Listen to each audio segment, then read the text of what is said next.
நான் Jose Charles Martin லட்சிய ஜனநாயக கட்சியின் தலைவர். உங்களுக்கு தெரிஞ்ச எதிர்ப்பு வேட்பாளர் ஆதவ் அர்ஜுனாவோட மச்சான். நான் செஞ்ச தவறு, எங்க குடும்பம் செஞ்ச தவறை வேற யாரும் இங்க செஞ்சிடக்கூடாதுங்கிறதுக்காகவே நான் திருச்சியிலிருந்து இங்க வந்து அண்ணனுக்காக வாக்கு சேகரிக்க வந்திருக்கேன். அந்த மாதிரி ஒரு முள்ள மாதிரி அமாவாசையை யாருமே பார்க்க முடியாது. அந்த படம்லாம் வருமா நாங்கள் சின்ன வயசுல இருந்தோம். இப்படி ஒரு கேரக்டர் பார்த்து நாங்கள் ரசிச்சிருக்கோம். திரு சத்யராஜ் அவர்கள் நடிக்கும் போது இப்படி ஒரு கேரக்டர் இருக்க முடியுமான்னு. அமைதிப்படையில இன்னைக்கு உண்மையான அமைதிப்படை சத்யராஜா அமாவாசையா நடிக்கிற திரு நாகராஜ சோழன் எம்எல்ஏ தான் ஆதவ் அர்ஜுனா.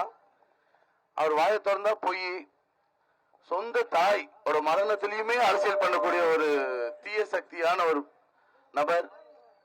தாவைக்கு அழிக்க வந்த ஒரு திமுகவோட பி டீம்.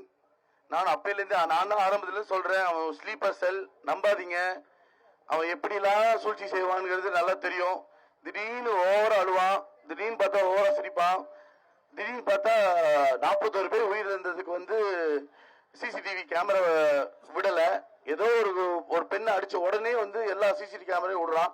அதே அந்த 41 துர்மரணம் நடந்த அந்த இன்சிடென்ட்டுக்கு சிசிடிவி கேமரா விட்டுருந்தா இன்னைக்கு ஏகப்பட்ட விஷயங்கள் தெரிய வந்திருக்கும். போலீஸ் படிச்சு சொல்றாங்க போகாதீங்க. ஆதவ் அர்ஜுனா தான் இன்னைக்கு போக வச்சாப்ல. இதெல்லாம் சிபிஐ விசாரணையில வெளியில வரும். எப்படி துரைந்தர்னு ஒரு படம் வந்துச்சு, அதுல அம்சான் ஒருத்தர் நடிப்பாரு. அதே கேரக்டர் தான் இந்த ஆதவ் அர்ஜுனா. எப்படிப்பட்டும் நீங்க நம்பிடாதீங்க. அவனை நம்பி ஓட்டை வந்து செதற விட்டுறாதீங்க. மெயினா வந்து நம்ம அதிமுக ஓட்டு நமக்கு சதவீதம் வந்து நல்லா இருக்கு. அந்த சதவீதத்தை செதற விடாம நல்ல எஸ்ஆர் விஜயகுமார் இந்த மாதிரி நல்ல ஆல்ரெடி எம்பியாவும் இருந்திருக்காரு. ஸோ அவருக்கு வந்து எப்படி ஒரு அட்மினிஸ்ட்ரேஷன் பண்ணணும், எப்படி வந்து ஒரு டெவலப்மெண்ட் பண்ணணும், எப்படி வளர்ச்சியை நோக்கி நம்ம செய்யணும் தெரியும். கண்டிப்பா திரு எடப்பாடி பழனிசாமி அண்ணன் அவர்களோட ஆசையில அவர் முதலமைச்சரா ஆக்கி நம்ம மாபெரும் ஒரு தமிழ்நாட்டையும் ஒரு சிங்கப்பூர் அளவுக்கு மாத்துற அளவுக்கு நமக்கு எல்லா வாய்ப்பு இருக்கு. இந்த வாட்டி நீங்க அதிமுக வாய்ப்பளிங்க. மிகப்பெரிய வெற்றியை காண்டு நம்ம வந்து ஒரு மாபெரும் வெற்றியை சரித்திரத்தை படிக்க வேண்டும். அனைவருக்கும் இந்த வாய்ப்பு கொடுத்ததுக்கு நன்றி.